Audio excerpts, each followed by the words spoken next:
Hermanos, Dios les bendiga. Es un privilegio poder estar nuevamente compartiendo con ustedes la palabra del Señor Jesucristo. Damos gloria a Dios por todos los hermanos que colaboran, que participan, que se dejan usar de parte de Dios. La verdad es que Dios inquieta mi corazón y cuando los temas Dios los va poniendo en mi vida, yo oro con Dios para preguntarle quién será el más indicado para desarrollar un tema. Yo sé que hay muchos que quisieran participar. Quisiera que la elección fuera propia, porque entonces yo echaría mano de gente que pienso y creo que tiene una buena habilidad para enseñar, pero Dios me ha puesto a algunas personas y ellas son las que estamos actualmente solicitándoles nos ayuden para expandir la palabra de Dios entre todos los miembros de Monte Gerizim. Gracias a los hermanos que están colaborando, pero más agradezco a los que están escuchando, porque el que colabora aprende, que colabora se entusiasma y profundiza y para aprendiendo más de lo que enseña. Gloria a Dios por eso. Pero también los que están sentados, escuchando, oyendo, viendo, también tienen su porción. Este reino es un reino interesante, porque todo cuerpo físico necesita un sustento físico.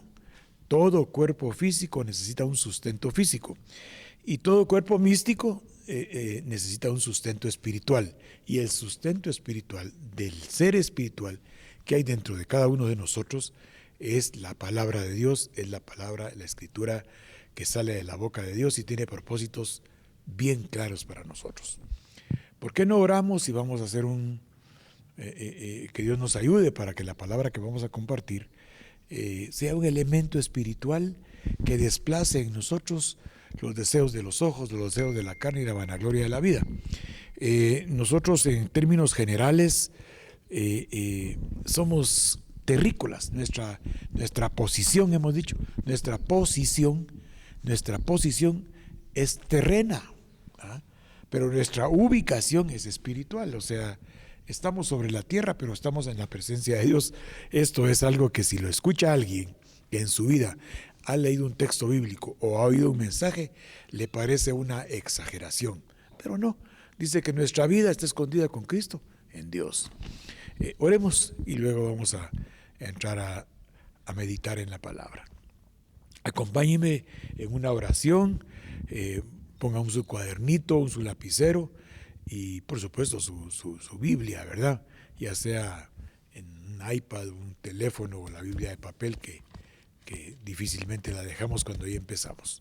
Oremos. Padre, en el nombre de Cristo Jesús, venimos, Señor, presentándonos delante de ti. Tenemos el beneficio, Padre, que nos presentamos delante de ti y tú nos escuchas. Tú estás atento y pendiente a toda oración que sale de nosotros, porque nosotros somos templo, morada y habitación del Espíritu Santo. Y si aquel templo y aquella morada y aquella habitación que Moisés edificó tenía tanto impacto espiritual en esa época, el templo que levantó Salomón tenía tanto impacto espiritual en esa época como áreas de reconciliación, hoy nosotros, Padre, somos los templos y se nos ha delegado de parte tuya un ministerio de reconciliación. Te ruego entonces, Padre, que nos uses de acuerdo a como tú en tus propósitos eternos tienes programado. Yo te ruego, Padre, que todo bloqueo en nuestra mente natural sea sujetado y puesto, Señor, a buen recaudo por el poder de tu Espíritu Santo en nosotros. Te lo solicitamos, Padre, humildemente en el nombre de Cristo Jesús. Abre, pues, Padre, nuestro entendimiento, que tu palabra, Señor, en esta tarde afecte nuestra alma, que tu palabra, Señor, impacte nuestra alma, que tu palabra, Padre, le dé espacio al Espíritu Santo para poder disfrutar, Señor, lo que tú tienes programado para nosotros en este breve tiempo que estamos sobre la tierra. Todo te lo pedimos en el nombre poderoso de Cristo Jesús, que al resucitar nos ha justificado delante de ti, Señor, de manera que no hay acusación ni señalamiento para mí ni para nadie de los que hemos recibido a Cristo como Señor y Salvador. Y si alguno hubiere pecado, abogado tiene a la diestra del Padre. Te lo pedimos en el nombre de Cristo, Señor. Amén y amén. Yo le decía a usted que todo cuerpo físico necesita un sustento físico. Quiere decir que todo cuerpo, de todo ser vivo, necesita tener un alimento para poder funcionar.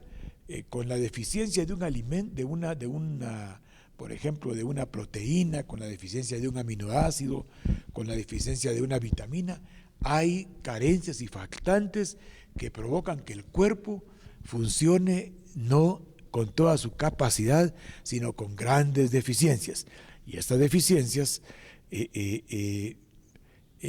generan que la gente se pierda muchos momentos que de estar en sus plenos niveles nutricionales no se los perdería. Usted es bien sabido que cuando una persona adolece de una mala nutrición los primeros 5 años de su vida, de ahí en adelante va a tener problemas de aprendizaje, y una serie de problemas que van a ir encaminados a su capacidad de retener información. Por eso en el nombre de Cristo Jesús oramos delante del Padre, porque lo único que puede bloquear la palabra dentro de nosotros es la situación pecaminosa. Por eso el pecado lo presentamos delante de Dios y pedimos perdón, porque el nutriente por excelencia para el cristiano, para el que ha recibido a Cristo como Señor y Salvador, el nutriente por excelencia de todo aquel que anhela la venida de Cristo es la palabra. Y solo el pecado, solo los deseos de la carne, la vanagloria de la vida y los deseos de los ojos pueden evitar y bloquear que la palabra nos nutra, nos capacite espiritualmente para poder entender y para poder entrar en la experiencia gloriosa de los dones del Espíritu Santo. No hay cosa más satisfactoria dentro de la vida de un cristiano que poder discernir los espíritus. No hay cosa más gloriosa dentro de la vida de un cristiano que poder interpretar o tener lenguas del Espíritu. No hay cosa más maravillosa dentro de un cristiano que tener una vida de oración que sustenta interiormente su espíritu. Podrán haber grandes dificultades que son para nuestra mente natural sin solución, pero cuando nosotros tenemos la certeza, tenemos nosotros la confianza plena que Dios puede resolver los problemas, Él sustenta nuestras vidas. ¿Sabe cómo se llama eso? Conocer la verdad. Cuando uno conoce la verdad y la autoridad del Espíritu Santo, cuando uno conoce la verdad y la victoria de Cristo, cuando uno conoce los planes del Padre que están en la palabra, aunque un ejército, dice, acampe contra nosotros, no temerá nuestro corazón. Leamos algunos textos bíblicos que yo quiero que usted entienda. Recuerde, el cuerpo físico necesita alimento físico para no perderse nada de lo que le ofrece el mundo exterior. El cuerpo espiritual necesita palabra para no perderse nada de lo que el Señor hoy tiene como crecimiento nutricional, que es la Escritura. Quiero que veamos en el capítulo 16 del Evangelio de Mateo algunas cosas interesantes. Vamos a ir espigando los textos, no los vamos a leer, no vamos a leer los ¿cómo se llama? Los 23 versos los 28 versos del capítulo 16, sino que vamos a espigar algunos textos. Pongámonos ahí en el verso 13. Este momento es un momento interesantemente impresionante. Este momento se va a abrir una puerta dimensional en el orden espiritual. Y esta puerta dimensional en el orden espiritual, actualmente solo el Espíritu Santo la puede abrir. Y siempre ha sido así. Solo el Espíritu Santo puede abrir las puertas espirituales de orden dimensional. Un estado de fe sana dentro de uno, un estado de escritura revelada de parte de Dios, hace que veamos esto con toda naturalidad espiritual. Entiéndame el término. O sea, naturalmente, para un hombre espiritual, lo que acontece en el orden del espíritu lo sustenta interiormente para no tener ningún tipo de duda al respecto de que Dios le va a solucionar lo que se presente delante de él, sea del tipo que sea. Lo único que Dios probablemente no le puede solucionar a usted, aunque a Ezequías se lo solucionó. Cuando Ezequías supo que iba a morir, presentó su queja delante de Dios y Dios le prolongó 15 años de la vida. Todos nuestros días están contados. Yo sé los pensamientos que tengo acerca de ti, pensamientos de paz y no de mal, para darte el fin de acuerdo a tu petición, de acuerdo a tus planes. Así es que, hermano, le cuento a usted que Dios tiene para usted riquezas abundantes de orden espiritual, que todo está en que usted se disponga, en que usted se deje instruir por la palabra. Hemos estado viendo cómo Dios en su misericordia envió al Hijo, envió a su Hijo, Dios el Todopoderoso, el Creador, el que con la palabra de su poder creó los universos, de manera que todo fue creado de lo que no existía, envió a su Hijo para que su Hijo cancelara el pecado del mundo. El Hijo delegado por Dios que lo cubría, el Hijo delegado por el Padre que lo cubría, hizo el trabajo perfecto. Murió en la cruz del Calvario, cargó nuestros pecados y al resucitar canceló el poder de la muerte sobre la tierra. Muerte, se acabó tu victoria. Sepulcro, se acabó tu aguijón. Dios en Cristo Jesús cumplió sus planes y Él actuó plegado a la Escritura. ¿Ah?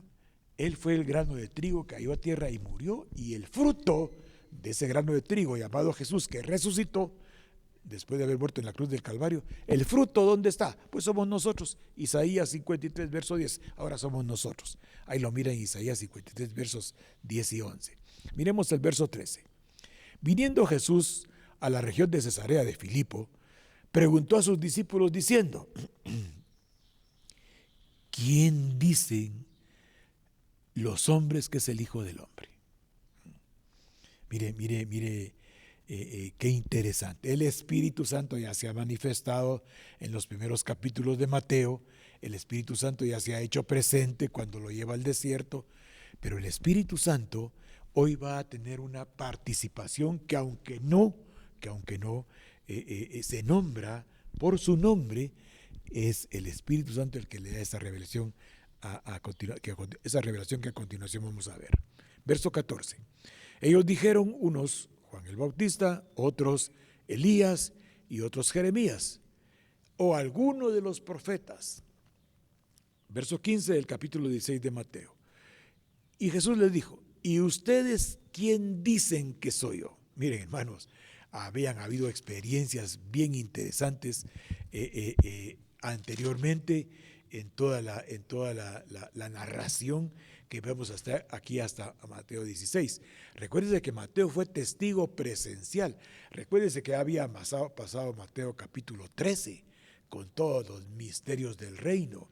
Se recuerda que ahí dice: no temáis manada pequeña, Mateo 13, que a mi Padre le place revelarles a ustedes los misterios del reino. O sea, y habían pasado muchas cosas.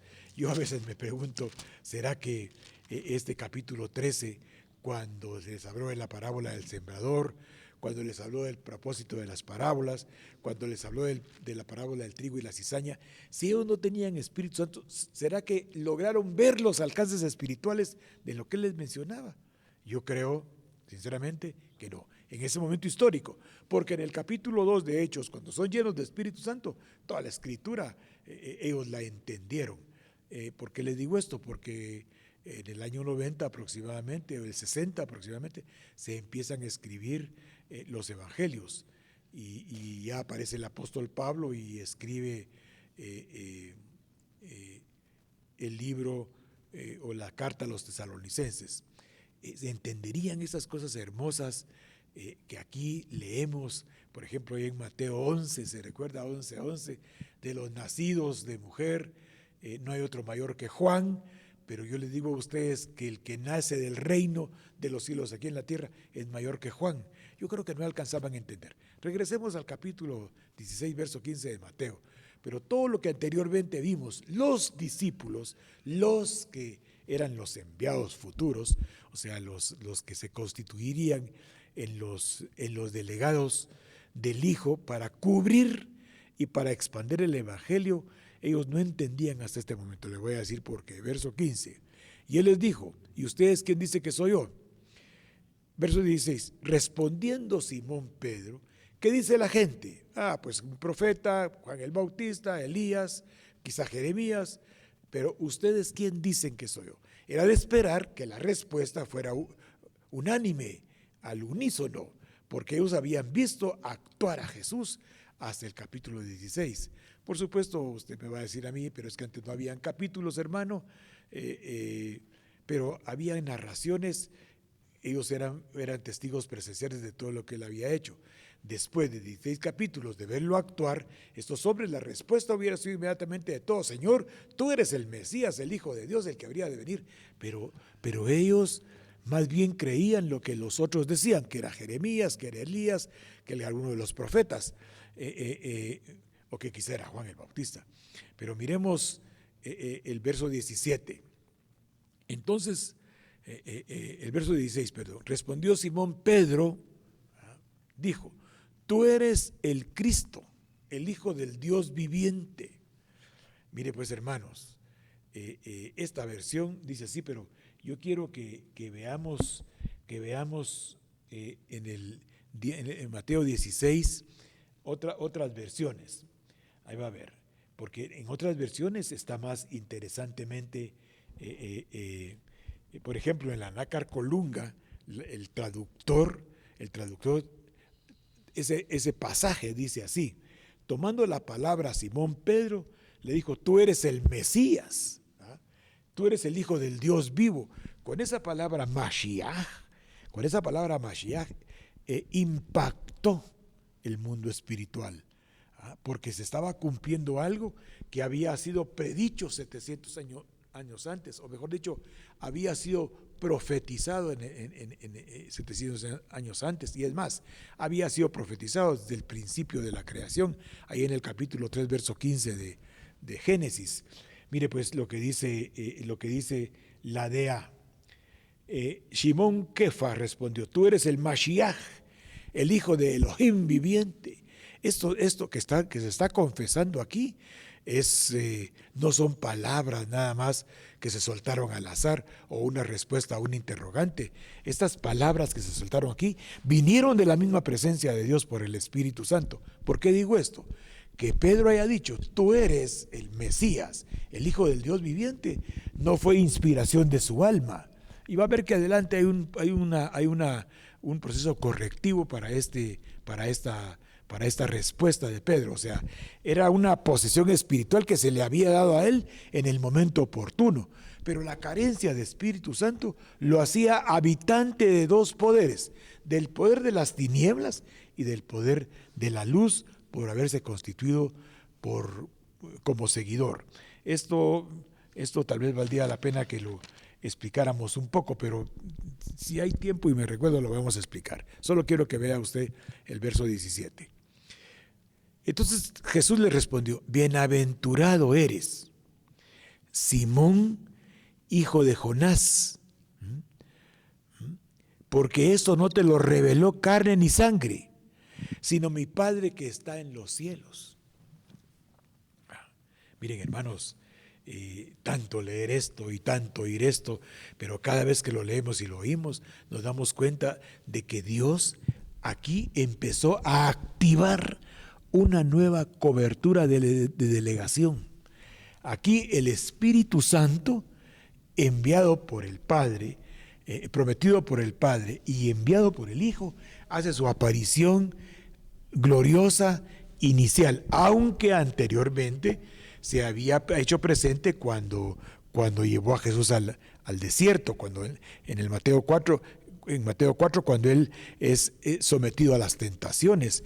Pero aquí lo que estamos viendo es que hay una revelación para un hombre, para un mortal, de identificar el plan eterno de Dios. Anteriormente a eso, el que había tenido una revelación de carácter espiritual que no lo hizo cambiar de conducta fue Juan el Bautista. Recuerde usted que Juan el Bautista dijo, o sea, a mí me dijeron que sobre el que descendiera el Espíritu Santo en forma de paloma, ese era el Mesías. Pero él, a pesar de que bautiza a Jesús, y se recuerda la conversación que ellos tienen, cuando él le dice, conviene que tú me bautices a mí, no le dice Jesús, cumple la palabra y bautízame tú a mí. O sea, Juan tenía el conocimiento de quién era el Mesías, pero él no tomó acciones de acuerdo a tan impactante revelación que él había tenido. Él siguió en su carrera de anunciar la venida del Mesías. Él siguió en su carrera de ir a desenmascarar a los gobiernos y al poder político de la época. Él entabló una batalla contra Herodes. La función de Juan el Bautista era anunciar, él era el que traía el espíritu de Elías. Entonces él tenía una delegación bien clara. La función de él era lo que nos habla Malaquías. Si quieren lo vemos. Esta era la función de Juan el Bautista. Vamos a Malaquías. Malaquías, vamos a ver, capítulo 4, verso 6. Esta era la delegación de aquel que traía el espíritu de Elías, Juan el Bautista. Esta era la función que él tenía de bautizar en el bautismo de arrepentimiento a todos los que oían que hablaba Juan y reconocían que realmente se estaba actuando equivocadamente de acuerdo a lo que la palabra establecía. Juan trajo un bautismo de arrepentimiento, o sea, de reconocer que andaban en malos caminos. Pero la función de Juan era esto: era volver el corazón de los padres a los hijos, dice, ¿verdad? Y el corazón de los hijos a los padres. O sea, esta era la función que él tenía que tener: traer el corazón de los padres a los hijos a los padres, a preparar para Dios un pueblo bien dispuesto. O sea, esta era la función de Juan, pero él aparece aquel que iba a traer el corazón de los padres a los hijos y de los hijos a los padres, aquel que se iba a encargar de que todos los que andaban en rebelión cambiaran su acción. Había aparecido. En ese momento, pienso yo, debió de haberse incorporado, Juan se debió de haber incorporado a aquel que le había sido revelado quién era, pero como que la revelación que él recibió no fue capaz de doblegar su acción temperamental que lo llevó a la muerte. Fue decapitado. Mire usted, sigamos leyendo. Entonces, mire te digo que tú eres Pedro, que tú eres Simón, hijo de Jonás, porque lo que estás diciendo no te lo reveló carne ni sangre. O sea, esta fue un engendramiento espiritual. Quiero que me entienda. Esto que Pedro confiesa aquí es el mismo engendramiento espiritual del capítulo 1, versos 12 y 13 del Evangelio de Juan. Este engendramiento no es de carne, no es de sangre, no es de voluntad de varón, sino que esta revelación es de orden espiritual. La acción del Espíritu Santo actuando en Juan 1, 12 y 13 es la acción del Espíritu Santo que Jesús le dice a Pedro: y te digo que esto no lo recibiste de carne y de sangre, esto lo recibiste de lo alto, mi Padre te lo reveló. Y el que revelaba los planes del Hijo y el que revelaba los planes del Padre era el Espíritu Santo. Sigamos leyendo. Y yo también te digo que tú eres Pedro, y sobre esta roca edificaré mi iglesia, y las puertas del Hades no prevalecerán contra ella. Yo quisiera que viéramos la versión de A en estos textos, porque en estos textos la versión de A como que le da una orientación, creo, más, ¿cómo le dijera yo? Una orientación que empalma más con nuestra mentalidad gentil, porque a él se le reveló que era el Mesías, el Hijo de Dios viviente. Cuando se dice Mesías, está diciendo un antes y un después. O sea, cuando se dice llegada del Mesías, está hablando de una visitación que Dios hace personalmente en el Hijo a un pueblo que tenía 400 años de no recibir ninguna información directa de Dios. De tal manera que los fariseos, los saduceos, los epicúreos, inclusive fariseos, saduceos, publicanos, todas estas corrientes religiosas estaban, tal vez no es así tan fuerte como lo voy a decir, pero suplantaban el verdadero plan de Dios. Cuando dice, aquí el Mesías, entonces hasta ahí llega todo. Ahora, todo el error que anteriormente se había estado manipulando a través de informaciones y de formaciones y de instrucciones y de inclusive de hacer parentesco con autoridades romanas con el propósito de mantener la estabilidad y la aparente paz, entre comillas, que querían los judíos. Ellos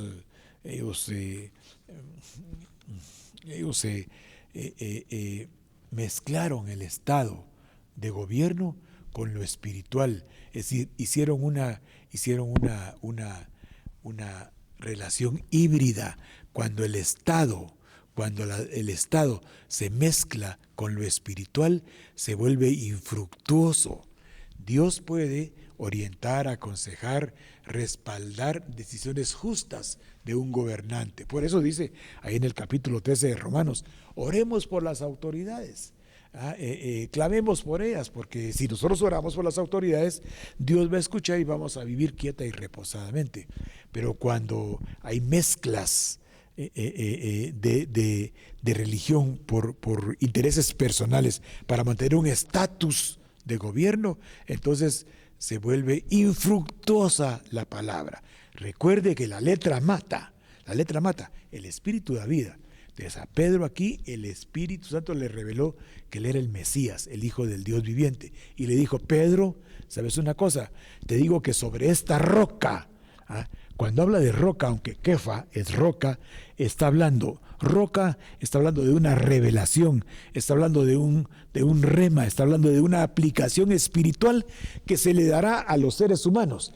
La primera aplicación espiritual impactante es cuando nosotros fuimos engendrados, no de carne, no de sangre, ni de voluntad de varón, sino que fuimos engendrados por el Espíritu Santo de Dios. O sea, dentro de nosotros está la capacidad de entender qué es el Mesías, a qué vino el Mesías, e inclusive cuál es el propósito por el cual fuimos elegidos. Recuerde que allá en Filipenses capítulo 2 hay un pasado, hay un presente y hay un futuro, ¿verdad? En Romanos capítulo 8, versos 29 y 30, hay un pasado, un presente y un futuro. A los que antes conoció, los llamó. ¿Dónde los conoció? Ahí en la eternidad. A los que antes conoció, los llamó. Y a los que llamó, justificó, ¿verdad? Un presente. Santificó un presente. Y futuro nos va a glorificar. Entonces, esa misma acción, ese mismo proceso de crecimiento espiritual es en el cual hoy estamos. Qué difícil resulta muchas veces esto porque, y te digo, Pedro, que esta revelación, de acuerdo a como tú la recibiste, es la revelación que todos aquellos que formen parte de la asamblea, por eso quería leer aquí el capítulo 16, verso 17 de Mateo. Verso 18.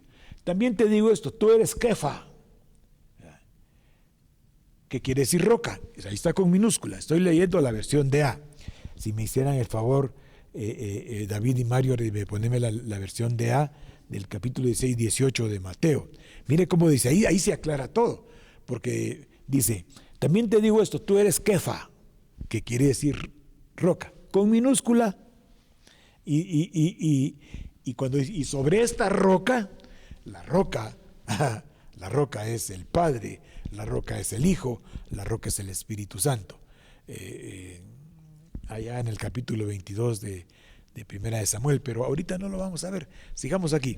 Y sobre esta roca yo construiré la asamblea de Israel, y las puertas del Sheol, o sea, las puertas de la tiniebla, las puertas de la maldad, nunca van a prevalecer sobre ellas. Esto ya usted, estudioso de la Escritura, ya pensó en 1 de Juan capítulo 1, verso 5, ya pensó en Juan capítulo 1, versos del 1 al 5, porque esta roca inconmovible, que es Cristo Jesús, para que se revele quién es Él, tiene que haber dentro de nosotros el engendramiento del Padre, porque el Padre solo le revela quién es el Hijo a los que Él quiere.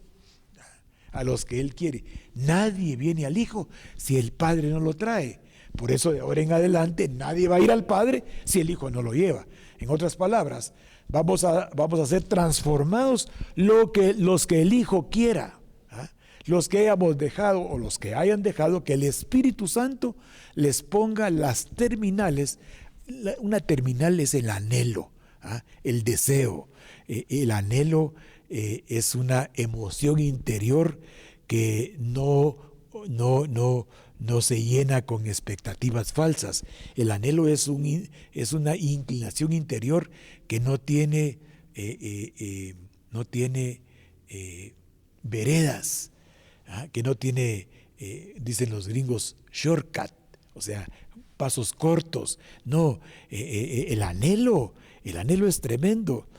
Por ejemplo, ahorita David y Marjorie están esperando un bebé. El anhelo de verlo, solo ellos lo pueden sentir. Los suegros han de estar emocionados y entusiasmados de conocer al primer nieto en una familia y al octavo nieto en otra, y tienen el deseo de ver cuando nazca la bebé o el bebé, no sé qué, no me han contado qué es, pero cuando el anhelo que ellos tienen, eso, aunque yo los ame, aunque yo los quiera, aunque sean mis parientes, aunque sean mis hijos, aunque sean mis nietos, no lo puedo sentir, porque ese anhelo interior lo ponen las hormonas paternales y las hormonas maternales de ella. Son las que activan ese anhelo y ese deseo de conocerlo. Pongo este ejemplo para que nos entendamos. Puede ser que su hija esté embarazada o su hijo haya embarazado a una chica y usted está esperando ver, más las mujeres, porque los hombres somos papas sin sal para estas cosas, bueno, algunos, otros no. Pero el anhelo de que Cristo venga, el anhelo solo es para aquellos que esperan su venida. O sea, es un deseo interior que no es de carne y sangre, no es un deseo interior que el alma tenga. El deseo interior lo pone la palabra porque uno quiere encontrarse con el creador de todo, con aquel que un día me conoció, con aquel que un día me predestinó, con aquel que un día me justificó delante de Dios. Delante de Dios no se justifica a nadie. Los únicos justificados delante de Dios son los que Cristo llegó a presentar, aquellos que el Espíritu Santo, después de haber confesado con la boca que Jesús es el Señor, fueron engendrados por el Espíritu Santo, engendrados de Cristo, engendrados del Espíritu Santo y engendrados del Padre, y entonces somos justificados delante de Dios y presentados delante de Él. Esta roca, entonces, y te digo, Pedro, que esta roca, o sea, esta revelación va a ser lo que va a provocar que se hagan asambleas de carácter espiritual. Y yo a estas asambleas, a estos grupos, les daré las llaves del reino de los cielos, de tal manera que todo lo que ellos aten en los cielos, de tal manera que todo lo que aten en los cielos, apoyados en la palabra, se va a atar en los cielos. Todo lo que ellos desaten en la tierra, apoyado en la palabra, será desatado en la tierra.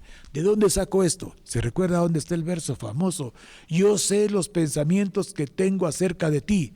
Entonces la palabra es el argumento espiritual que Dios escucha y recibe. Cuando nosotros oramos a la luz de la Escritura, estamos echando a andar la palabra viva y eficaz, más cortante que espada de doble filo. Estamos echando a andar la palabra que es inspiración de Dios con el propósito de conocer la verdad, de erradicar el error, de poner a funcionar dentro de nosotros la verdad de quién es Cristo. Y es que los hombres que van a caminar en buenas obras necesitan entonces urgentemente que la palabra les limpie el corazón. Por eso la palabra roca es una luz que llega. La palabra roca es una visitación de parte de Dios. Dice, después les advirtió a los talmidín, o sea, a los que habían creído en este tiempo, los apóstoles, los 12, o tal vez habían unos más, que no dijeran que él era el Mesías. Dice entonces, ahí vamos al capítulo 16 siempre del Evangelio de Mateo, verso 21. Desde entonces empezó Jesús a declarar que él era, como ya habían dicho que era el Mesías, y Isaías 53 había narrado muy puntualmente cuál sería la experiencia que debería de experimentar el Mesías para cumplir el plan perfecto de Dios. Por eso le dije a usted, lea Isaías 53, versos 10 y 11, porque en esos versos, cuando nosotros vemos Isaías, capítulo 53, cuando vemos los 12 textos, los 12 versos que hay ahí, entonces estos 12 versos están hablando de un siervo sufriente. Entonces, por eso Jesús, si aquel dijo que él era el Mesías, él esperaba que ellos entendieran, que estaban enterados de que Isaías había narrado en el capítulo 53, solo por mencionar un capítulo, porque de ahí hay más de 3.300 promesas de que el Cristo vendría y moriría en la cruz del Calvario para redimir a todo aquel que se plegara a conocerlo a él. Por supuesto, hermanos, que aquí aparece nuevamente Efesios capítulo 1 y Romanos capítulo 8, a los que antes conoció,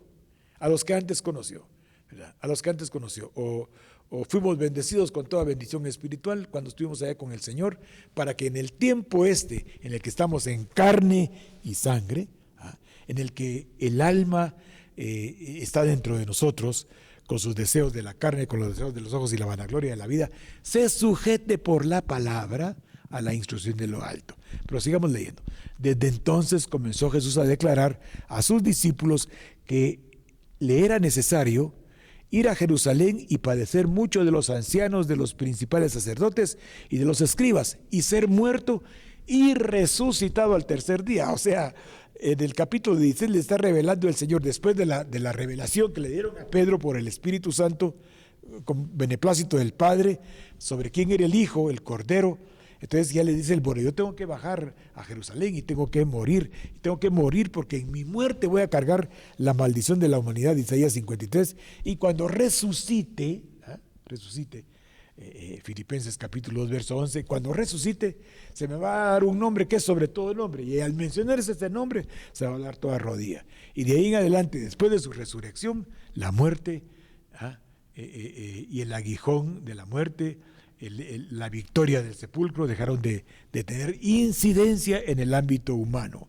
Entonces Pedro, tomándolo aparte, comenzó a reconvenirle diciendo: Señor, ten compasión de ti, en ninguna manera esto te acontezca.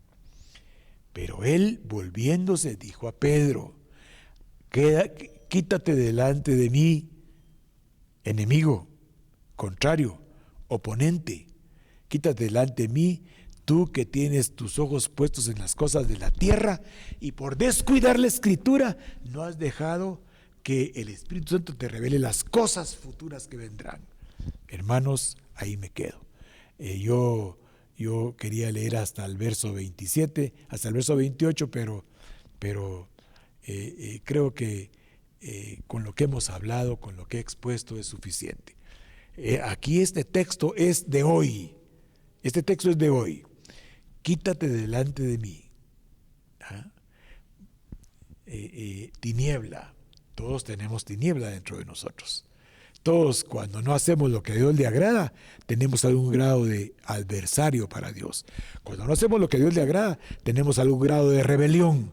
Cuando no hacemos lo que a Dios le agrada, tenemos algún grado de resistencia al poder de la luz que es Cristo ahora Dios. Por eso la llamada de atención a aquel que había recibido una gran revelación de que él era el Mesías. Apártate de mí, contrario, oponente, tiniebla, Satanás, porque tienes los ojos puestos en las cosas de la tierra y te has olvidado que por ser un ser espiritual tienes que tener tus ojos puestos en Dios.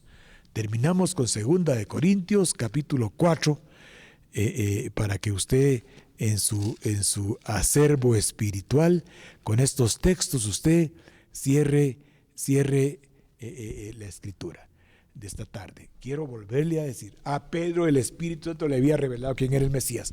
Muchos sabemos quién es el Mesías porque el Espíritu Santo por la palabra nos lo ha revelado. Pero si nosotros insistimos primero en no tener el anhelo de su venida, el deseo de verlo, estamos flaqueando porque a los que antes conoció, llamó, a los que llamó, justificó, y ahora estamos en el proceso de que en el futuro inmediato, a corto plazo, Él nos va a glorificar. Pero para esto tenemos que tener puestos los ojos en el autor y consumador de la fe. Para esto tenemos que entender en nuestra mente natural que las cosas que perecen no nos llevan a la vida eterna que permanece. Tenemos que continuamente entender que el texto maravilloso del capítulo 8, versos 31 y 32 del Evangelio de Juan, y conoceréis la verdad, y la verdad os hará libres. Si esta tarde usted reconoce la verdad, en el sentido de que si usted tiene la revelación de que el Mesías, de que el Cristo lo ha sacado a usted de la muerte, me ha sacado a mí de la muerte, y ha creado una asamblea de los que, un grupo de los que ahora constituimos el cuerpo de Cristo, tenemos que tener nuestros ojos puestos no en las cosas que perecen, sino en las cosas que a vida eterna permanecen. Y cierro con ese texto de 2 Corintios capítulo 4, verso 18, no mirando nosotros las cosas que se ven, sino las que no se ven. No mirando nosotros las cosas que se ven, sino las que no se ven. Pues las cosas que se ven son temporales, pero las que no se ven son eternas. Yo sé los pensamientos que tengo acerca de ti. Pensamiento de paz y no de mal. Para darte el fin de acuerdo a tu fe espiritual de lo que tú esperas para tu vida.